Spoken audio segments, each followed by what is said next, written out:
Hi celebrities. இன்னைக்கு எங்கள் அம்மா இந்த மஷ்ரூம் வச்சு பாஸ்மதி அரிசியில் சிம்பிளாக மஷ்ரூம் பிரியாணி செய்தாங்க.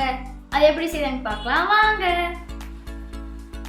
பிரியாணி செய்யறதுக்கு ஃபர்ஸ்ட் 2 டேபிள் ஸ்பூன் நெய்யும் 2 டேபிள் ஸ்பூன் எண்ணெயும் ஊற்றி நல்லா காய வச்சுக்கோங்க. அது காஞ்சதுக்கு அப்புறமா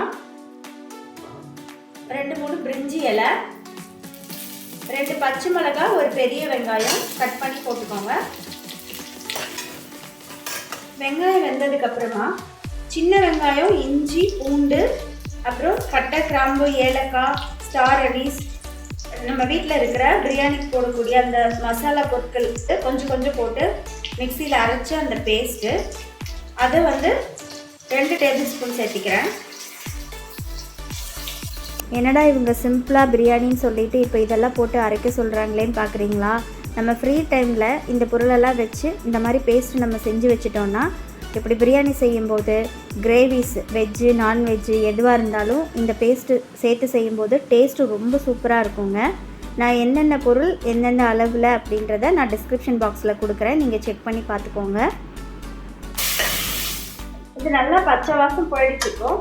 இப்போ 2 நாட்டு தக்காளி கட் பண்ணி வச்சுருக்கேன், அதை சேர்த்துக்கலாம்.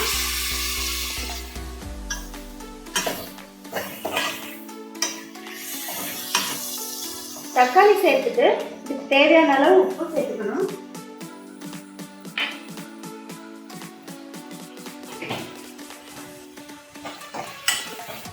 அதுக்கப்புறமா 1 டீஸ்பூன் நிறைய காஷ்மீரி மிளகாத்தூள் சேர்த்துக்கணும்.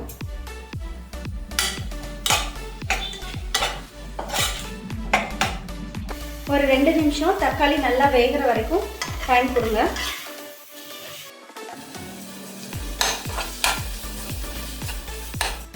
தக்காளி நல்லா வெந்ததுக்கு பிறகு 2 டேபிள் ஸ்பூன் நிறைய தயிர் சேர்த்துக்கிறேங்க.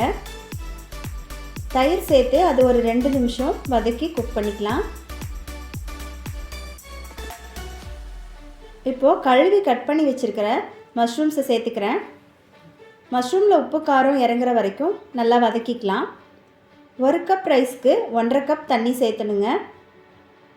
பாஸ்மதி அரிசி 20 நிமிஷம் ஊறினா போதும், அதுக்கு மேலே ஊறினா குழஞ்சிரும். ஊற வச்ச அரிசியை இப்போ இதில் சேர்த்துக்கிறேன். இந்த டைமில் உப்பு சரியாக இருக்கான்னு பார்த்துக்கோங்க. கூட 1/4 டீஸ்பூன் அளவுக்கு லெமன் ஜூஸ் சேர்த்துக்கிறேன். கொஞ்சம் புதினா இலைகளை தூவி குக்கர் மூடி வச்சிடலாம். ஹை ஃப்ளேமில் ஒரு விசிலும் அடுப்பை குறைச்சி லோ ஃப்ளேமில் ஒரு விசிலும் விட்டால் சரியாக இருக்கும். இப்போ நம்மளோட பிரியாணி தயாருங்க.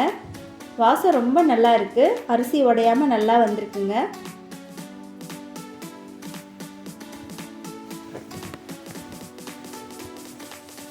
இப்போ நான் சாப்பிட்டு பார்த்து எப்படி இருக்குன்னு சொல்றேன்.